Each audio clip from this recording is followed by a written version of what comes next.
So now, what is the transformation that occurs in Assam? Okay, let's have a look. So before we look at Assam, we're going to look a little bit at political economy and so on. Okay? Demand for tea grew in the decades following the Opium War. British manufacturers wanted to annihilate the Chinese monopoly. I told you this before the break. They wanted, we don't want the Chinese to have a monopoly on tea. They thought the Qing government's jealous policy. Oh, let me wear my mic. They thought the Qing's government's jealous policy of limited trade placed cumbersome limits on commerce. It was marked by ignorance, pride, prejudice, and corruption. But it will be easy for us to destroy through competition. Please note that whenever any government does something that it's in their own benefit, that's corrupt, that's prejudice, that's ignorant, that's pride, that's all of these things. When you do things that are in the benefit of Britain, that's rationality, that's intelligence, that's science, that's all the wonderful things that we can think of. By the turn of the century, the Indian tea industry had achieved spectacular economic success. All right, that's quite incredible. That is by the time that the 19th century comes about, annihilating its Chinese competition. So we've got to ask, how did they do it? Only after the colonial government had subsidized the planters with free land, revenue concessions, and a labor indentured system did this happen. So the tea industry in Assam did not come about magically because of demand and supply. No, it came about when the British thought the Chinese are not playing ball with us, even though we bombarded them and gotten them to submit, but still we are going to now shift the production of tea. We need an alternative from China. And what are we going to do? We're going to make the alternative in India. This was a deliberate, let me tell you, policy by the British East India Company. Okay? So, what was political economy thinking at this time? Initially, to look at the birth of political economy, by political economy I mean economics. So earlier on, the economists were the mercantilists who said the value was contained in metals themselves. Gold and silver had value. This then evolved when the physiocrats came about. They said value is contained in labor, but only that associated with the land. So when you work on land, when you labor on land, that creates value. And then along came Adam Smith, and he said, no, value is created by all kinds of labor. Whenever you labor, you create value. So that's basically how economics kind of evolved till Adam Smith. So Adam Smith therefore advocated free labor based on a liberal universalism of self-interest. He said it's by the self-interest of an individual that you get your bread from the baker and you get whatever else from someone else. So by the 19th century, Smith's view on individual liberty had become a cardinal article of middle-class faith. Adam Smith was hugely popular in his day. And it's by the way, Wealth of Nations is an absolutely incredible book. It's really, you can see why he was so popular. It's really a very good book that has to be read. Even though I'm a socialist, I can tell you, superb book. Really helps understand economics. Although there are, obviously, it's outdated and there are some mistakes in it, but it's really brilliant. Gee. Could you explain this change in thinking concept? So you see, the theory of value is developing slowly over time. पहले वो कहते हैं it's only in the metals, फिर वो कहते हैं it's in working on the land, and finally they come to the conclusion it's in all forms of labor. Labor creates value. Okay? So if labor creates value, when you have free labor, you will have the best growth of this new system, which we are referring to as capitalism now. And that's the best thing. Adam Smith was a strong proponent of capitalism and of free labor. He wanted that the Europeans should get rid of the guild system and slavery and serfdom and all of these other things that he said, these are pre-capitalist modes of production. Get rid of them, get wage labor, you will grow more fast, you will industrialize and so on. So India, because Adam Smith was so popular, India was considered a laboratory for the creation of the liberal administrative state. So in India, in this period in time, I'm talking about the 18th century and the early even 19th century, they're saying, we want a liberal state. What does a liberal state mean? A non-interventionist state. We're not going to intervene too much, etc. It's going to be like Adam Smith, right? But now we see something else happens in Assam. What happens in Assam? Well, Assam, there was a 500-year-old home kingdom which had resisted Mughal rule for centuries. ancient, beautiful kingdom, right? The Ahoms were ethnically and linguistically related to the Taishan people of modern-day Myanmar and Thailand and southern Yunnan. So they are ethnically, East Asian, let's say, Burmese, etc. But they are less than 10% of the population, 9% of the population, okay? So there was a local population in Assam and a ruling class, and the ruling class were actually more Burmese and Thai than they were Indians, let's say. Assam, of course, is rich in natural resources and beautiful, and it has natural gas, it has timber, and of course, most importantly, it had tea. And this is the discovery of indigenous Indian tea, which begins in Assam. But when in 1834, Bentek appointed a tea committee in Calcutta, he created a committee, okay? We're going to make a tea committee, and that's going to ensure that we grow tea now. In a year's time, by May 1834, Jenkins wrote from Assam that in the Shingpo district of Bisa, officials had learned of a coarse variety of the tea plant that was undoubtedly indigenous in Assam. They were all celebrating, yes, we found tea in India, in Assam. Okay, they were looking for tea anywhere they could find it in India, and they said, we found it. This tea committee eventually became the Assam Company, and that's a huge tea company. I don't know, aaj when they do these tea ads, they make it look like it's coming from Assam, from the mountains of Assam, many tea covers. They began now to reorganize tea production. The Governor General Eden hatched a plan to promote the free migration of Chinese tea farmers into Upper Assam. He said, let's get the Chinese to come over here and plant the tea. It was a disaster, okay? It didn't happen that way. The company tried to get hill coolies. From the hills, they tried to get people. But they would run away to their homes. They're like, yaar, ye bahut zyada kaam karate hain yaar. Asi nahi the kaam karna, asi challe hain. ठीक है ना तो वो भी भाग जाते थे. Also, government of India was hiring workers for a better wage. So people would say, why should we work for the Assam Tea Company when we can work doing other things and the wage is much better over there? We'll go work over there. So they had a very major problem of labor. They could not get enough workers to work these tea plantations and to make the tea. In one way, it is very similar to the labor problem for cotton. If you recall, the reason why they went to Africa and got tons and tons of these millions of African slaves to come and work the cotton plantations is because they needed all these massive amounts of labor, and they couldn't get the labor. They couldn't get the Red Indians to do the work that they wanted. They couldn't get others. They couldn't get the indentured Europeans to do it. So where did they do? What did they do? They went to Africa and got the laborers. So now they tried to go to China to get the laborers. That didn't happen. They got the hill coolies. That didn't happen. They tried all other things. That wasn't happening. So then what did they do? They couldn't solve the labor problem. And by 1857, there was also the Great Revolt, the so-called mutiny, or the Great War of Independence. Now the British Parliament transferred the authority of the government of India from the East India Company to the British Crown. So now, if you know your history, India came directly under the Crown after the mutiny. Inspired now by the work of Henry Maine, officials began to emphasize the intractability of cultural differences. So Henry Maine is very important. He wrote a book called Ancient Law. And post-mutiny historicist thought was also mobilized to justify new policies of economic intervention. So 1857 se pehle, what the Brits are writing is very different from what they're writing after 1857. It completely changes their perception of India. Okay? And now they begin to talk about the authorization of penal contract labor in Assam. I'm just going to come to you in just a bit. मैं समझा रहा हूँ अभी समझा देता हूँ सारी बात. अच्छा, so what was the main difference? This is really fascinating and interesting. Okay, now they turned away from liberalism. Liberalism से मेरी मुराद ये है कि they were saying we're going to have a non-interventionist state, demand and supply is going to do its thing, we're all laissez-faire and free traders, etc. And now they began to emphasize that the Asians are fundamentally different from Europeans. Oh, these Indians, something about them is so different from us, Goras. They are not rational. Religious. Kya kare? Edward G. Wakefield began to advocate that since the Indians were not rational, a system of indentured labor would have to be created. ये आप लोग rationally नहीं, आपको समझ ही नहीं आ रही. इतना अच्छा सिस्टम हमने आपको बना के दिया है called capitalism, जिसमें out of your self interest you should go and get a job and work harder and harder on that mill and run faster and faster so you can buy more coffee and chai and whatever else it is that you need. And what do?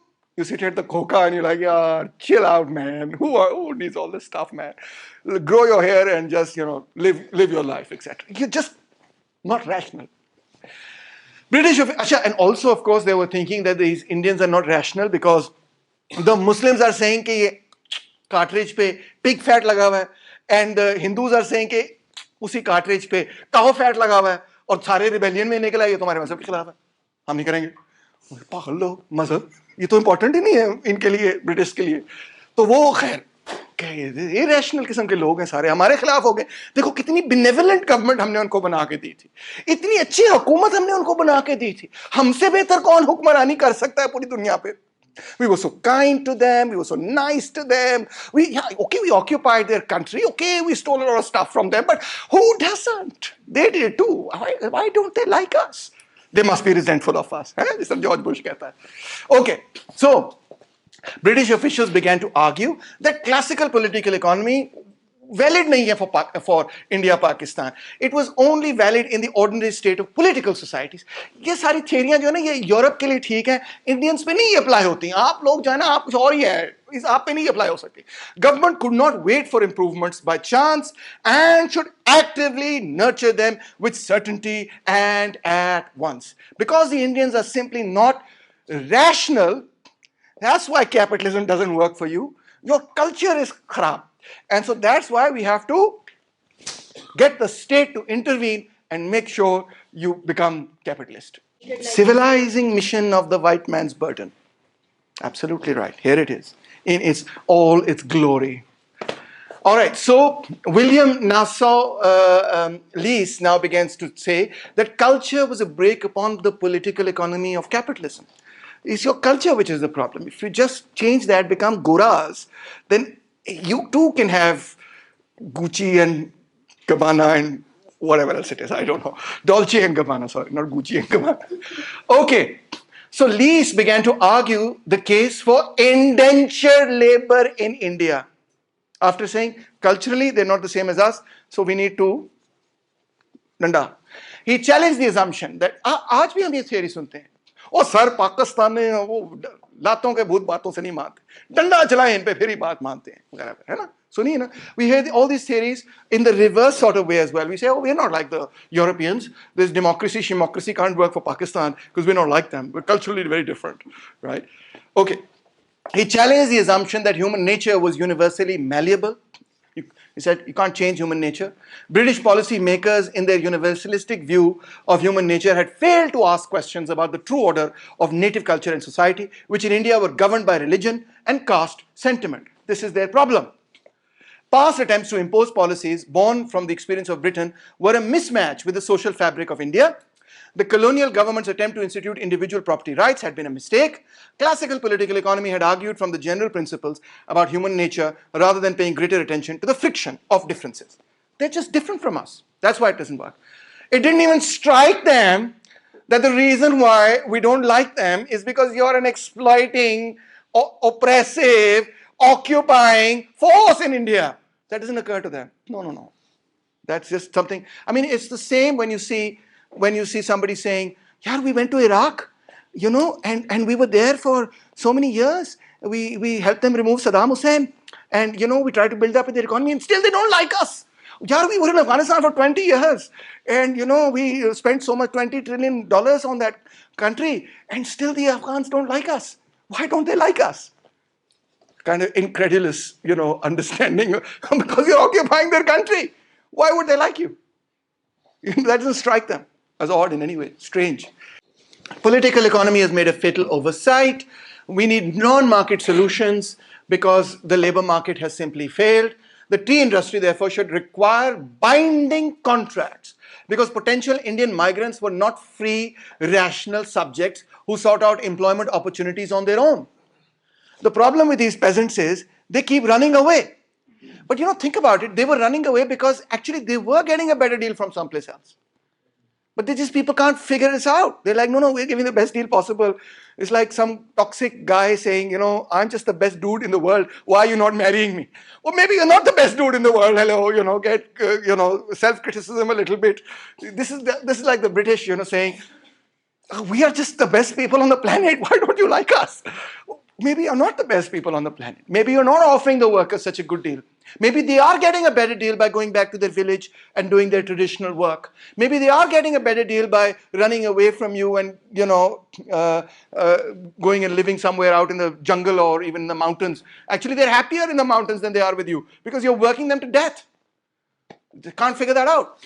So, but they say instead, Indians were indolent and lazy. Local population allowed the productive powers of the soil to lie almost wholly dormant. They're just lazy people, etc. Such contracts would require government regulation because experience demonstrated that migrants were being deceived under the current system. So we're going to have to impose the government. Government is going to have to get involved and make sure that the contract, the binding contract, which binds the employee to the employer, ये government enforce कराएगी.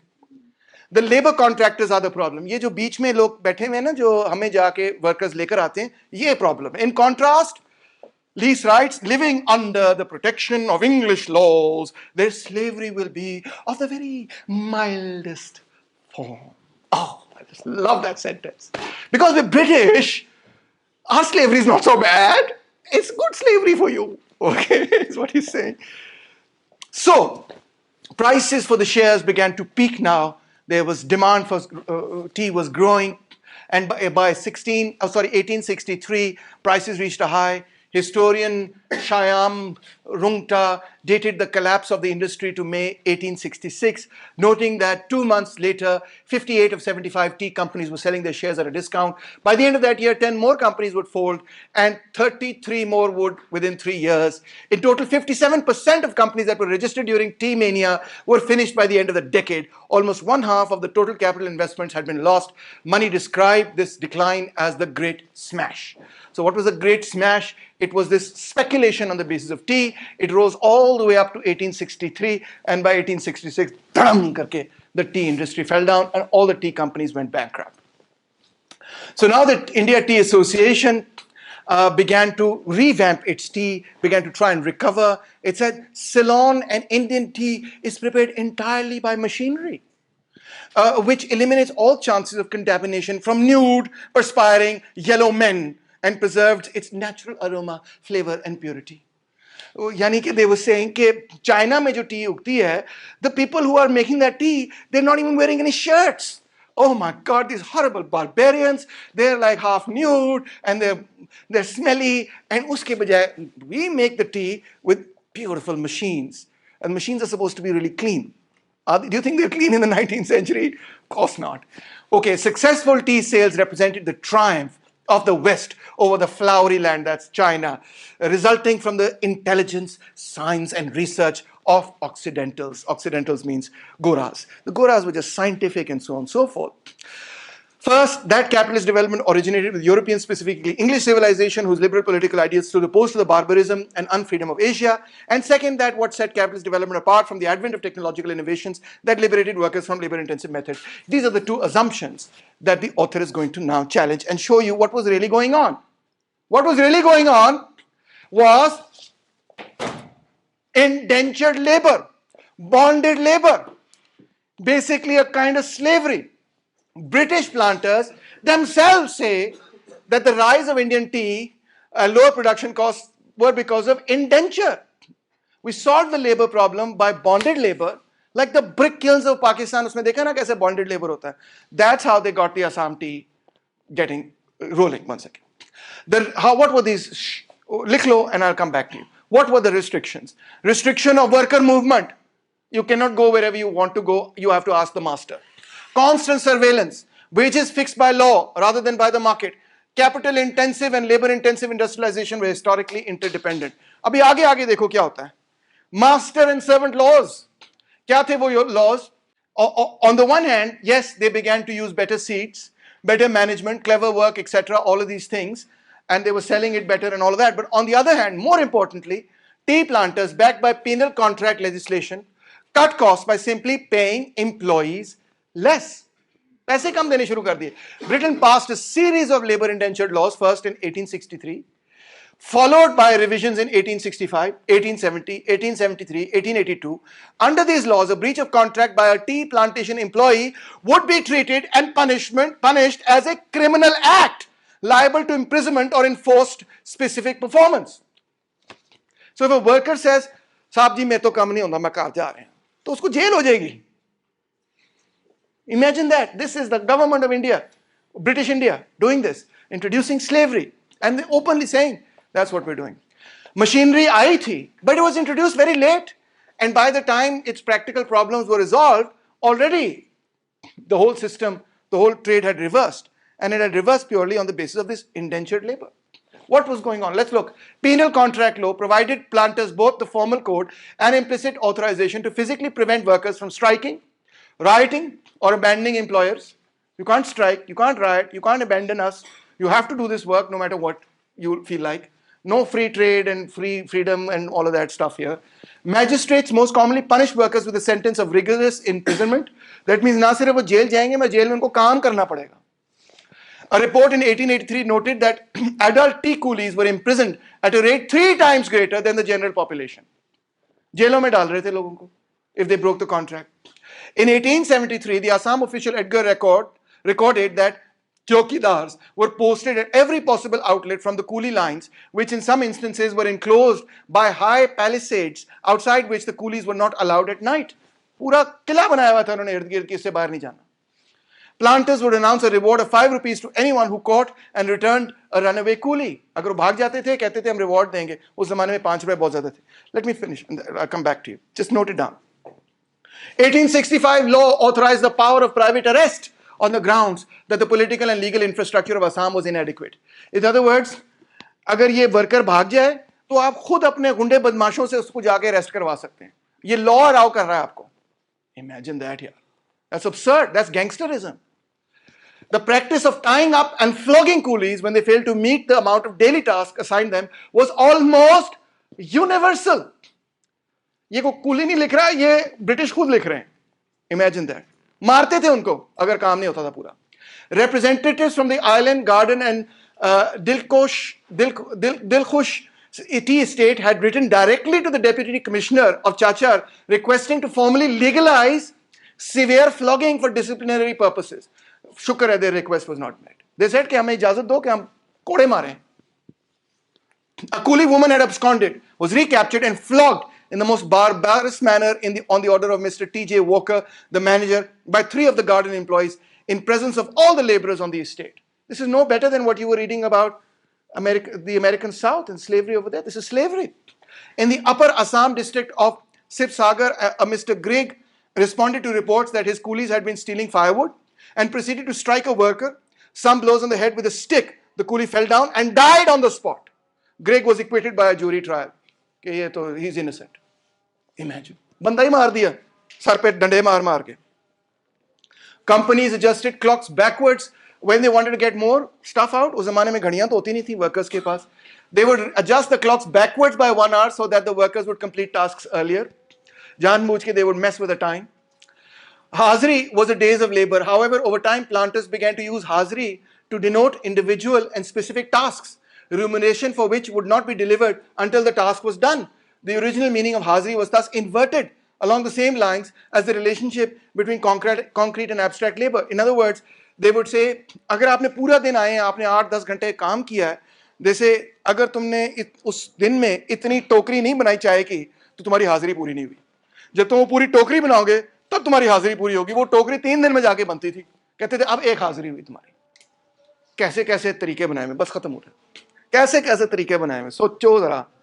और फिर उन्होंने इसमें caste system को भी इस्तेमाल करना शुरू कर दिया और उसको रीइंफोर्स किया. The Dhangar signified the lack of caste, which meant they did not face the same dietary or labor restrictions shared by other peasants in India, and they were thus idealized as the perfect workers. ये तो सारा काम ये लोग करेंगे. Planters in a rough and ready way judged the worth of a coolie by the darkness of their skin. तो वो it became the work of a specific caste जिनको पूरा indenture और bonded कर दिया उसके अंदर. जिस तरह यहाँ पे आप देखेंगे कि जो brick kilns के अंदर जिन लोगों को डाला जाता है. और फिर gender. They preferred a system of recruitment that brought family batches with a high proportion of women and children because they were more likely to settle down in Assam. अगर बीवी बच्चे साथ होंगे तो भागेगा नहीं वर्कर. तो बीवी बच्चों को साथ लेके आओ. Women plucked leaves while men hoed. Women sorted leaves while men fired and packed them. The workforce was nearly 50% women in the 19th century. जिस तरह आप देखें ये जो भट्टे वगैरह होते हैं वहाँ पे भी आधी औरतें काम कर रही होती हैं. A higher ratio than in the Chinese trade. the overseas colonies or other industrial sectors in India. अब ये वो emancipation नहीं है जिसकी हम बात करते हैं कि oh, women are participating in all walks of life. All the women are saying, this is impossible work. बच्चों का भी ख्याल रखो, ये भी सारा काम करो. क्या हो गया? They don't want to do this work, the women. It's not like they're saying, oh, I'm so emancipated now because I'm packing bricks or I'm making tea. Women were paid 20% less than men on the justification that their work was lighter and easier. And also conversely, that women were natural fit for these feminine tasks. Plucking tea was a natural and innate talent found within women themselves, they argued. The company pushed images of dark-skinned subaltern women with heads covered, nimble fingers and wrists braceleted, naturally suited to serve European consumers. आज भी ऐसे ही है. वही images आज भी चल रही हैं. ये उस वक्त से चल रहा है. Oh my God! कैसा है? Depot marriages in which agents simply paired off workers regardless of caste or preference were also introduced. And they also introduced prosecution for those who had abortions. Yeah, because they wanted them to have kids so that they would stay, they would stick, they would have to stay for the kids, etc. All of these things. पूरी उनकी जिंदगी control कर ली. किससे शादी करनी? शादी कर, बस कर ले, बच्चे पैदा कर. और abortion की है, पढ़ो मारो. Pagal, this is crazy. Controlling every aspect of their personal life.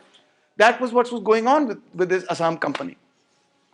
By the turn of the century, at the same moment, Assam became the world leader in tea.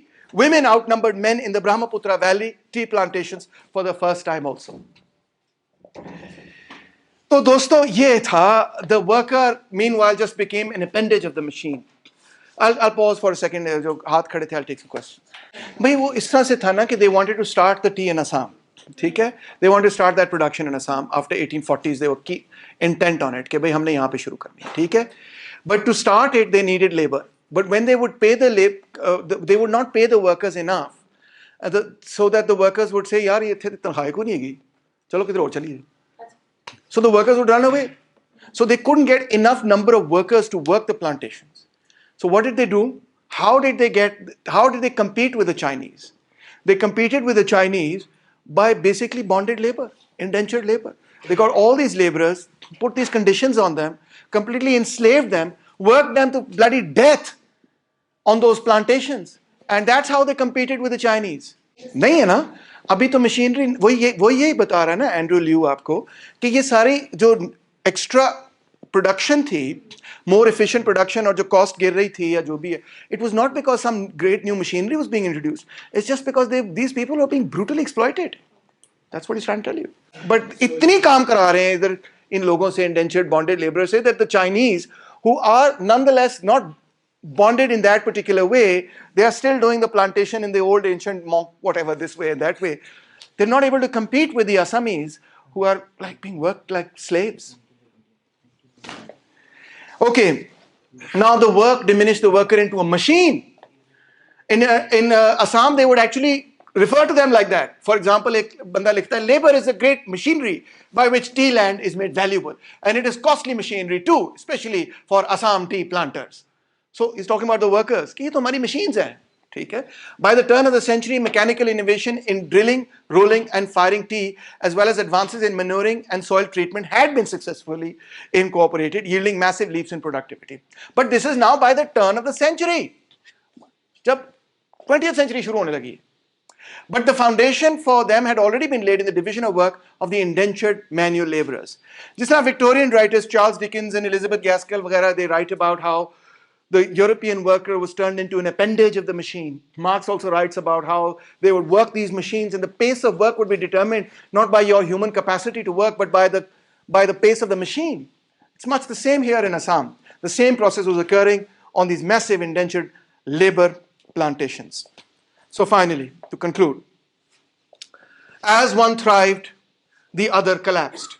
As Assam and the British East India Company and the Assam Company, the Assam Tea Company, etc., as it thrived, the Chinese collapsed.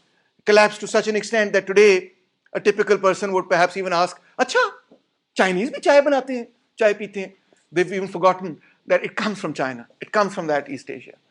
In the 1880s, the 90s and 90s, the rise of Indian tea had sent Chinese tea sales into a tailspin. तबाह कर दिया उनको.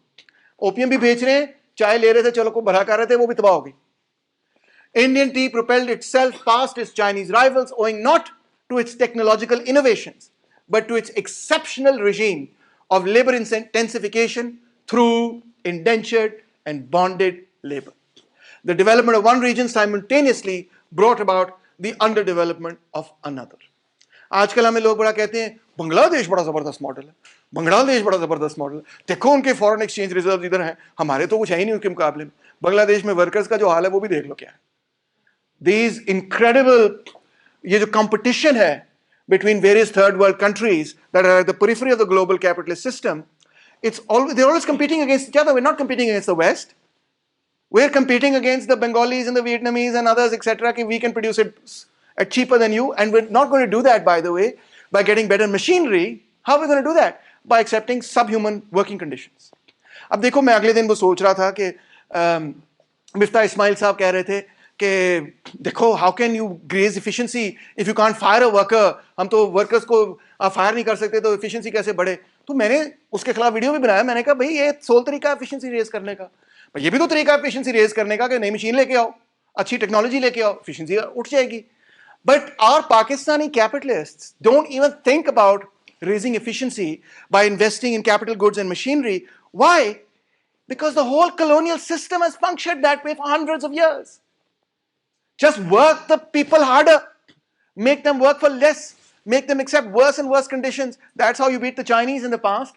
So that's how you think you're going to beat the Bengalis and the others, etc., whoever is competing with you today, just by working people to death. That's the solution. That's what's going on. That's why you're never really kind of industrializing here in the third world, which is what Awais asked. Why इधर क्यों नहीं होती वो industrialization? इधर ये तरीका है productivity raise करने का. The development of one region simultaneously brought about the underdevelopment of another. The entire process is very much part of the history of capitalism itself. That's capitalism's actual and real history, not वो जो है demand supply. This is the history. This is what actually happened. Well, no, this is connected to Polanyi, but this is something that's changing the focus from Europe, which is what Polanyi is looking at. Polanyi is not really a theorist that looks at India, Africa, Asia, China, etc. This is now completely shifting the focus to the third world and looking at capitalism in the third world. How did it come about? How did it rise up? So I think it adds to him, certainly, insofar as his main thesis is concerned, that the state plays an integral role in the management of the market. They agree with that. But it also is introducing a very new idea into the entire debate, which is how capitalism gets a hold of pre-capitalist modes of exploitation, ratchets them up, puts them on steroids, and then uses that for super profits from the colonies. That's what we've seen in the context, sadly, of the American South, Brazil, Africa, China, India. इसके यहाँ पे the people are expendable. You don't need machines. You have so many people. You're like, खून निचोड़ दो इनका, मर जाए वैसा खैर है. और यही हो रहा है. और हम भी यही कर रहे हैं. We don't. That's the model of development of capitalism in most of the third world. Even parts of the third world where we supposedly think this is a quote-unquote success story. How is it successful? People are in misery. And then when they run away, or they do try to rebel or whatever, then we say they're irrational, they're stupid, they're this, they're that. That's the old colonizing white man's burden that we've also taken on ourselves. They're this, they're that, they don't realize the benefits of this. अब देखो, for example, कि इतने बड़े level पर पाकिस्तान के अंदर महंगाई unleash हो चुकी है. 250 रुपीस पे पेट्रोल पहुंच गया है. मतलब अब सुनामी आने लगी है महंगाई की. और कोई बंदा इसके खिलाफ बात करे तो उसको क्या कहेंगे? ये तो करना ही था, ये तो जरूरी था, इससे कैसे बच सकते हैं हम? ये तो तुझे तो करना था, भुगतना तो तुझे नहीं था ना, भुगतना तो उस गरीब आदमी को था जिसने किया भी नहीं, जिसे पूछा भी नहीं. ठीक है ना? तो यही हमें नजर आता है. अब देखो, ये ऐसा सिस्टम है, कितनी दिलचस्प बात है कि वहां उस जमाने में मार मार के ऐसे ऐसे करके काम कराया था और उसकी स्टैंडर्ड लिविंग तबाह की बंदे की. अब ये करने की भी जरूरत नहीं पाजी. वो तो IMF कह देगा कि ओ पेट्रोल की कीमत बढ़ाओ वरना मैं पहा नहीं देने, यही कह रहा है ना वो। आपने पेट्रोल की कीमत बढ़ा दी, millions go into poverty. Now those millions will be ready to work for starvation wages. They'll be ready to work themselves to death for starvation wages to try and make sure that their children have a decent chance of a life in this world. That's the reality of capitalism today.